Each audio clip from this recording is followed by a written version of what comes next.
Hello, dear students. Today we are going to discuss the poem The Trees, that is for class 10. Actually, this poem is written by a very famous poet, that is Adrian Rich.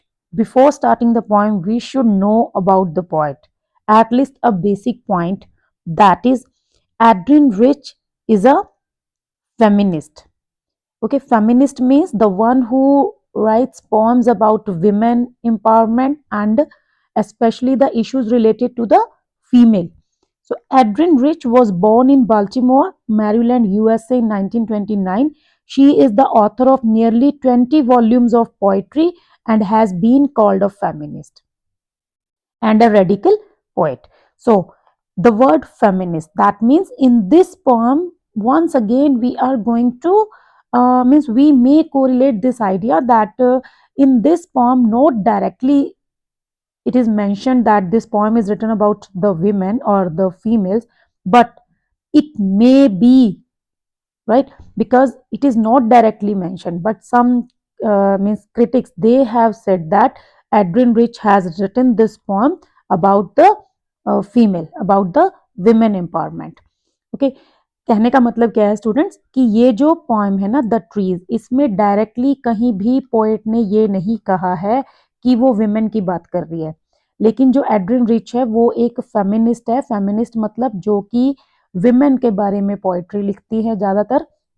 ठीक है, जैसे आपको class 12 में जब आप जाएंगे वहां पे भी आपको एक पोएम मिलेगी इसी सेम पोएट की, वो भी मतलब एक आंटी के बारे में लिखी हुई है, आंट जेनिफर टाइगर्स। ठीक है, तो यहाँ पर भी डायरेक्टली तो मेंशन नहीं है, वो बात तो ट्रीज की कर रही है, लेकिन ऐसा माना जाता है कि ये जो ट्रीज है ये किसको रिप्रेजेंट कर रहे हैं, रेफर कर रहे हैं, दैट इज विमेन। ठीक है, सो द ट्रीज, लेट्स अभी हम पोएम स्टार्ट करते हैं तो आपको साथ साथ और अच्छे से समझ आ जाएगा। Can there be a forest without trees? क्या बिना ट्रीज के कोई फॉरेस्ट हो सकता है? आप इमेजिन कीजिए कि अगर एक फॉरेस्ट है और वहां पर कोई भी ट्री नहीं है, मतलब वो एक बैरन जो है वो लैंड है, जस्ट एक खाली जगह है, तो वहां पर क्या होगा? सबसे पहले तो देखिए, अगर एक एम्प्टी फॉरेस्ट होगा, मतलब फॉरेस्ट तो पहली बात वो है ही नहीं, तो वहां पर कोई ट्रीज नहीं होंगे। जब कोई ट्रीज नहीं होंगे तो कोई बर्ड्स भी नहीं होंगे, क्योंकि बर्ड्स नेस्ट जो है वो अपना ट्रीज पे बनाते हैं, घोंसला बनाते हैं, तो जब ट्रीज नहीं होंगे तो बर्ड्स भी नहीं होंगे।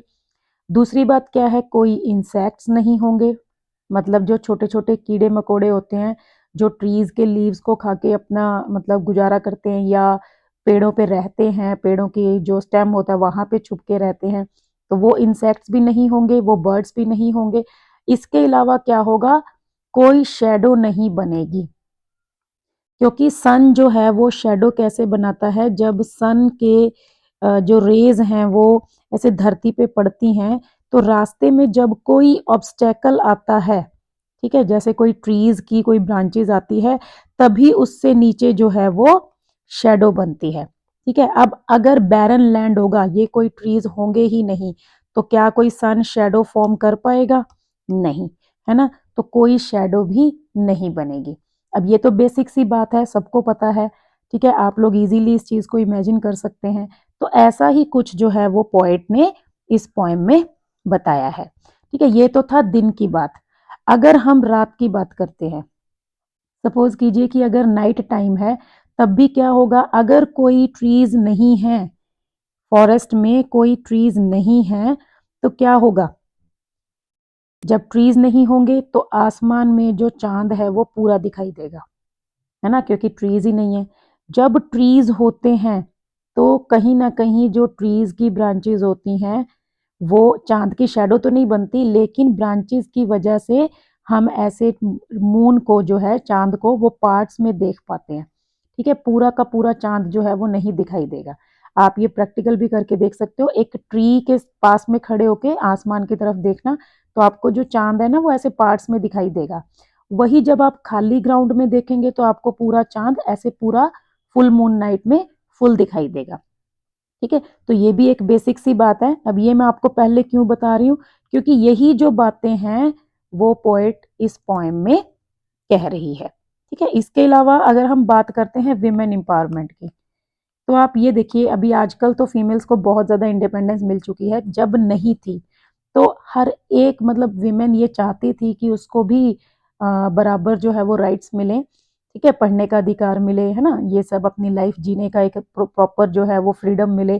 तो उस टाइम पे बहुत सी विमेन्स ने, मतलब विमेन ने जो है स्ट्रगल किया था। तो हर किसी ने किसी ना किसी तरीके से अपना कंट्रीब्यूशन जो है वो किया था।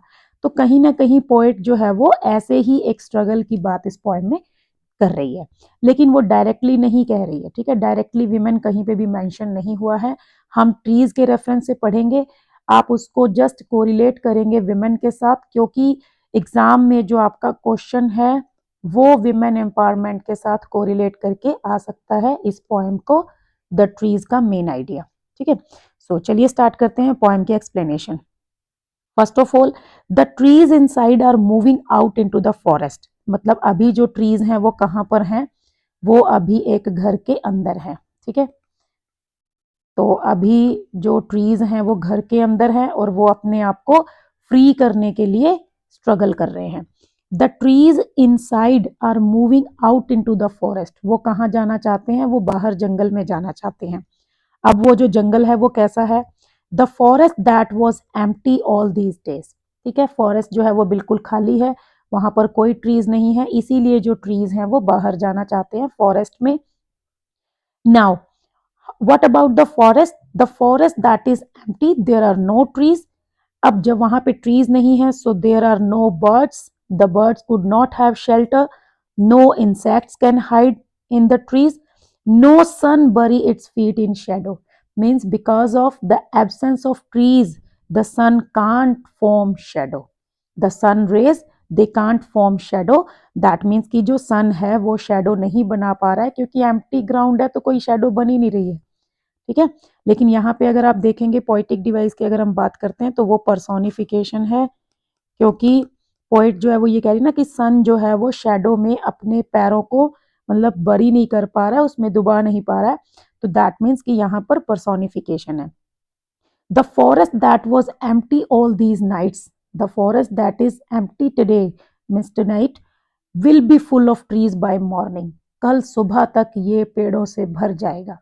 कहने का मतलब क्या है कि जो पोएट है वो ये इमेजिन कर रही है कि जो ट्रीज हैं वो जो घर के अंदर सभी एनकेज्ड हैं, बंद हैं, वो स्ट्रगल कर रहे हैं बाहर जाने के लिए फॉरेस्ट में। और कैसा फॉरेस्ट है, ऐसा फॉरेस्ट जो कि आज बिल्कुल एम्प्टी है, ठीक है, एक मिनट, जो कि आज बिल्कुल एम्प्टी है और कल तक, मतलब आज वो खाली है लेकिन कल तक वो पेड़ों से भर जाएगा। और खाली होने की वजह से वहां पे ना तो कोई बर्ड बैठ सकता है, घोंसला नहीं बना सकता, इंसेक्ट्स नहीं है और शेडो नहीं बनती है, ठीक है। If we try to explain this in English then we can say that the trees they are struggling to move out into the forest today, the forest is empty, the forest is not having trees, that's why there is no space for birds, birds can't sit there on the branches of the tree, insects are unable to hide, and the sun rays they are unable to form shadow, and the forest that is empty tonight it will be full of trees by the next morning, okay मतलब कल तक ये पेड़ों से भर जाएगा। ये हो गया हमारा स्टैंजा नंबर 1। अब हम स्टैंजा नंबर 2 की तरफ चलते हैं। अब देखिए स्टैंजा नंबर 2 में आपको सिंपली पता होना चाहिए कि ट्रीज के पार्ट क्या क्या होते हैं, ठीक है। ये अगर एक ट्री है तो इसके अंदर एक तो होंगी रूट्स जो कि फ्लोर के अंदर हैं, तो रूट्स क्या करेंगी, खुद को फ्लोर से फ्री करेंगी, ठीक है, क्योंकि रूट्स के साथ ही ये जो ट्री है वो वहां पे रुका हुआ है। इसके अलावा ये जो इसकी ब्रांचेस हैं वो काम करेंगी, उसके अलावा जो छोटे छोटे लीव्स हैं वो काम करेंगे। अपार्ट फ्रॉम दैट जो स्मॉल ब्रांचेस हैं जिनको हम बोलते हैं ट्विग्स, छोटी सॉफ्ट टेंडर ब्रांचेस, वो भी अपना रोल प्ले करेंगी, वो भी अपना काम करेंगी, ठीक है। Now what would happen, all night the roots work, कहती है कि सारी रात रूट्स काम करेंगी, to disengage themselves from the cracks in the veranda floor, means in the floor there are some cracks and the roots would work to free themselves, disengage मतलब free करना अपने आप को, तो फ्री करने के लिए रूट्स जो है वो सारी रात काम करेंगी और फर्श में से, वरांडा के फर्श में से अपने आप को आजाद कर लेंगी. The leaves strain towards the glass. Now the leaves, they would also play their role. They would put pressure on the glass. Small twigs stiff with exertion. Small मतलब जो leaves हैं वो क्या करेंगे, वो ग्लास के ऊपर प्रेशर डालेंगे उसको तोड़ने के लिए. और जो छोटी छोटी ट्विग्स हैं, soft and tender branches, they would become stiff with exertion, मतलब वो क्या होंगी, वो काफी हार्ड हो जाएंगी. long cramped bows shuffling under the roof like newly discharged patients half dazed moving to the clinic doors. ठीक है, ये 3 लाइन अलग हैं. यहाँ पर जो है ट्रीज के सभी पार्ट्स को काम करते हुए दिखाया गया है. Means roots, what would roots do, they would try to free themselves from the cracks in the veranda floor. What would the leaves do? They would strain towards the glass, they would put pressure on the glass. Small twigs, they would become stiff, and long cramped boughs shuffling under the roof means they would try to put some pressure on the roof, means they would try to free themselves through the roof also.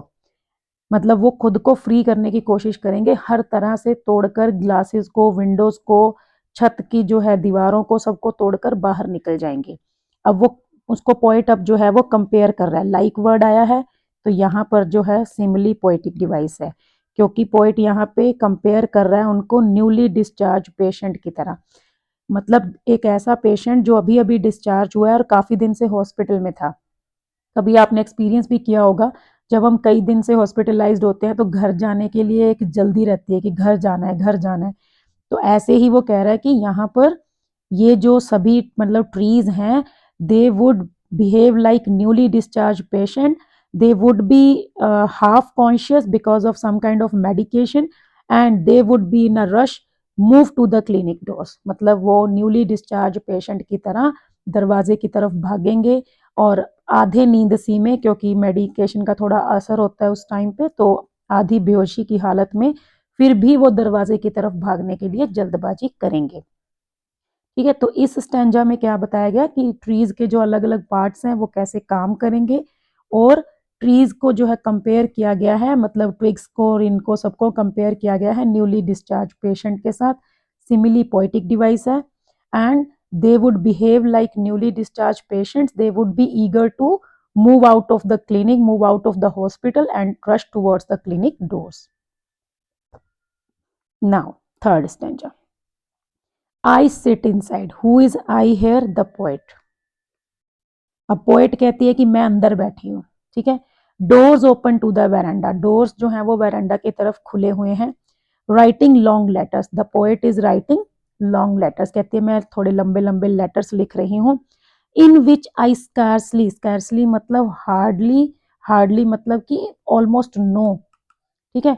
वो कहती है कि मैं letters लिख रही हूँ, लेकिन इन letters में मैं इस डिपार्चर की, ये जो ट्रीज का डिपार्चर है, मतलब जो ट्रीज आर मेरे घर, ये घर के अंदर से भाग जाएंगे, इनका मैं मेंशन नहीं करूंगी, क्योंकि उनका प्लान मैं रिवील नहीं करूंगी. उनका सीक्रेट, वो सीक्रेट ही रहे तो बेटर है.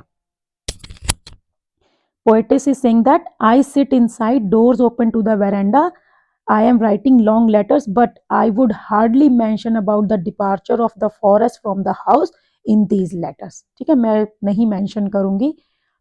Now the poet is explaining, means how is the night today. The night is fresh. अभी कहती है night बिल्कुल fresh है. The whole moon shines in a sky still open. अब देखिए यहाँ पे moon की बात हो रही है. कहने का मतलब क्या है कि जो आसमान है वो पूरा साफ है, कोई ट्रीज नहीं है, तो वहां पर वो पूरे मून को देख सकती है. ठीक है. तो the night is fresh. The whole moon is shining in the sky because the sky is still open. The smell of leaves and lichen. Lichen क्या होता है, वो जो पेड़ों के ऊपर हरी हरी और व्हाइट से कलर की ना, ग्रीन एंड व्हाइट से कलर की मतलब काई सी जमी होती है, उसको लाइकन बोलते हैं. The smell of leaves and lichen. कहते कि ये जो लीव्स और लाइकन की जो स्मेल है, still reaches like a voice into the rooms. वो एक आवाज की तरह रूम में आ रही है. मतलब the poetess can hear the voice of leaves and lichen, and she would not mention about this in her long letters. And she can see the moon as well. The moon is full and it is still means fully visible in the sky, in the open sky. यहाँ पर भी like word आया है और comparison हो रहा है, तो यहाँ पर भी एक पोएटिक डिवाइस है, that is simile. Okay, apart from that, now this is the last stanza of the poem, and these last lines are so important. Now the poetess is saying, my head is full of whispers. Whisper मतलब thoughts. Now मतलब एक confusion से वाली situation. The poetess is saying that my head is full of whispers. कहती है कि मेरे दिमाग में बहुत कुछ चल रहा है. My mind is full of thoughts which tomorrow will be silent. But once the trees are free, means these all thoughts will be silent. कहती है आज तो मेरे दिमाग में बहुत कुछ चल रहा है, बहुत कुछ मैं सोच रही हूँ, लेकिन कल तक मेरा जो दिमाग है वो पूरी तरह शांत हो जाएगा, साइलेंट हो जाएगा, सारे ये जो थॉट्स हैं वो बिल्कुल साइलेंस हो जाएंगे. अब देखो यहाँ पर पोएट हमें बोल रही है, अपने मतलब व्यूअर्स को और अपने जो भी रीडर्स हैं उनको बोल रही है कि लिसन, ध्यान से सुनो. Listen, the glass is breaking, कांच टूट रहा है.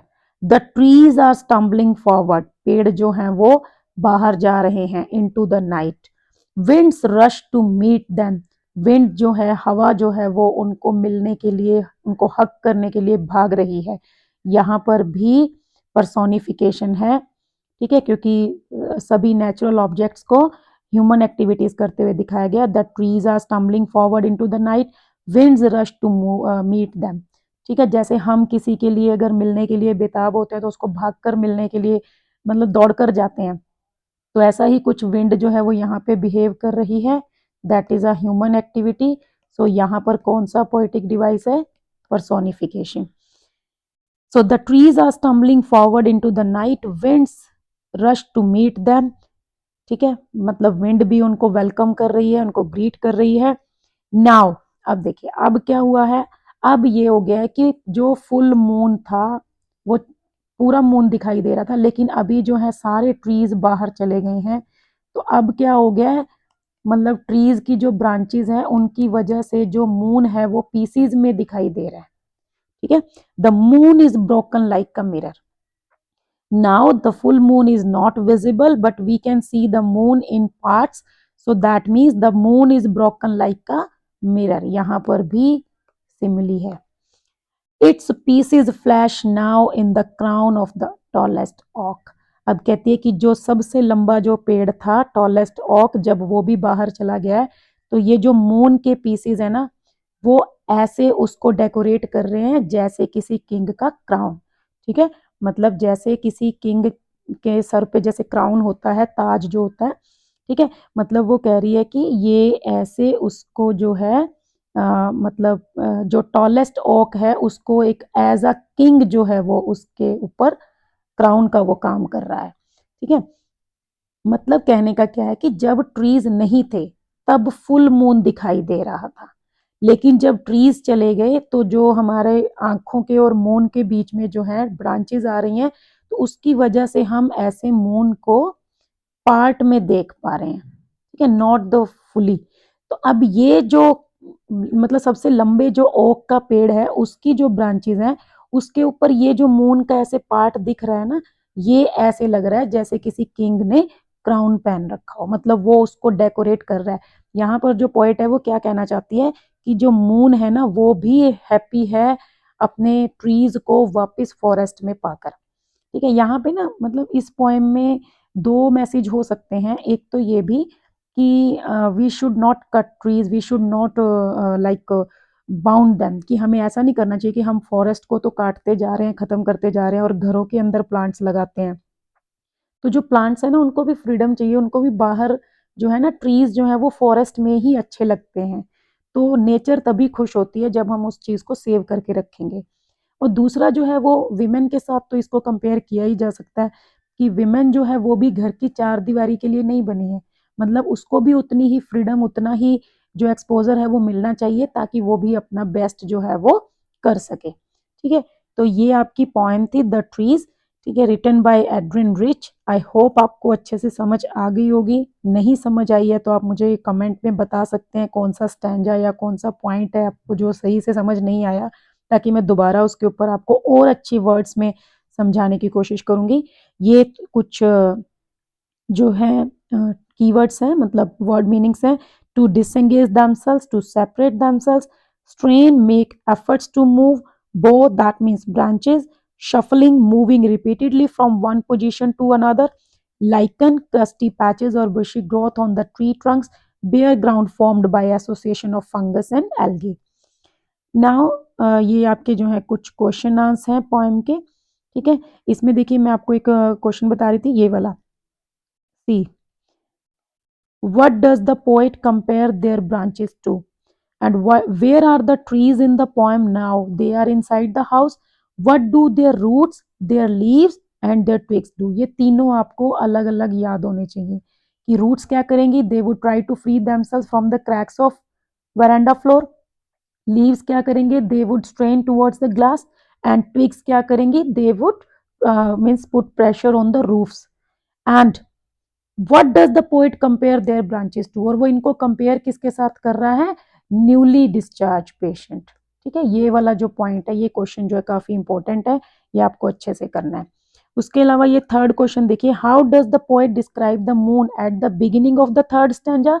This is full moon because there are no trees in the forest, we can see the full moon in the open sky. And in the end वो कैसा हो गया, the moon is like broken mirror, means the moon is broken in pieces. And why is this happened? Because the trees are now outside, they are not inside the house, they are now outside in the forest, and because of the branches we can't see full moon, we can see it into the pieces, ठीक है। तो ये चीज है, ये इस type के questions जो हैं वो इसमें आ सकते हैं। अपार्ट फ्रॉम दैट, फर्स्ट देखिए क्या है, find the first stanza, three things that can not happen. So birds cannot make nest, insect cannot hide and sun rays cannot form shadows. अगर ये आपको क्वेश्चन आ जाता है तो आपको ये तीनों पॉइंट्स आप 1 to 3 करके मेंशन करेंगे तो भी आपको 3 मार्क्स मिलेंगे, ठीक है। बहुत अच्छा क्वेश्चन है ये। What picture do these words create in your mind? Sun bury its feet in shadow. ये सेम आपको पूरा यही फर्स्ट वाले का ही आंसर जो है सेम, बस थोड़ा सा मॉडिफाई करना है। You can even mention here the poetic device is use, that is personification. अब देखिए ये क्वेश्चन है, what happens to the house when the trees moves out of it? And means घर में क्या होगा, ये आप बता सकते हैं, आप इमेजिन करके उसकी कंडीशन को एक्सप्लेन कर सकते हैं। The house will be empty and the trees will be out in the forest. Now see this question, why do you think the poet does not mention the departure of the forest from the house in her letters? Could it be that we are often silent about important things that are so unexpected that they embrace us? Think about this again when you answer the next set of questions. ठीक है, मतलब कहने का क्या है कि ये जो क्वेश्चन है ये सारे क्रिटिकली बेस्ड जो थिंकिंग बेस्ड क्वेश्चंस हैं, इसमें आपको सोच समझ के आंसर करना है, ठीक है। यहाँ पर देखिए ये भी ए टाइगर इन द जू के साथ जो है इसको कंपेयर कर रहा है। इस टाइप का क्वेश्चन जो है वो आपको 6 मार्क्स में आ सकता है, ठीक है। Does the poem present a conflict between a man and nature? Compare it with in the tiger in the zoo, okay. Apart from that, Adrian Rich has been known to use trees as a metaphor for human beings. ठीक है, यहाँ पे human beings के तौर पे metaphor के तौर पे यूज किया गया ट्रीज को। This is a recurrent image in the poetry. What new meanings emerge from the poem? You take its trees to be symbolic of this particular meaning. यहाँ पर आपको इसको women empowerment and human beings के साथ correlate करते हुए लिखना है। और ये आपकी क्लास 9th की पोएम थी, ऑन किलिंग अ ट्री। उसके साथ कंपेयर एंड कंट्रास्ट करने के लिए बोल रहा है, मतलब ऑन किलिंग अ ट्री में क्या बताया गया था और इस पोएम में क्या बताया गया, ठीक है। तो थोड़ा मुश्किल तो है ये poem, but still it is very interesting. अगर आप इसमें मेन पॉइंट्स कर लेते हैं तो भी आप इजीली इसका जो आंसर है वो किसी भी क्वेश्चन का वो फ्रेम कर पाएंगे। Okay, so all the best for your exams. Thank you, bye, see you in the next video.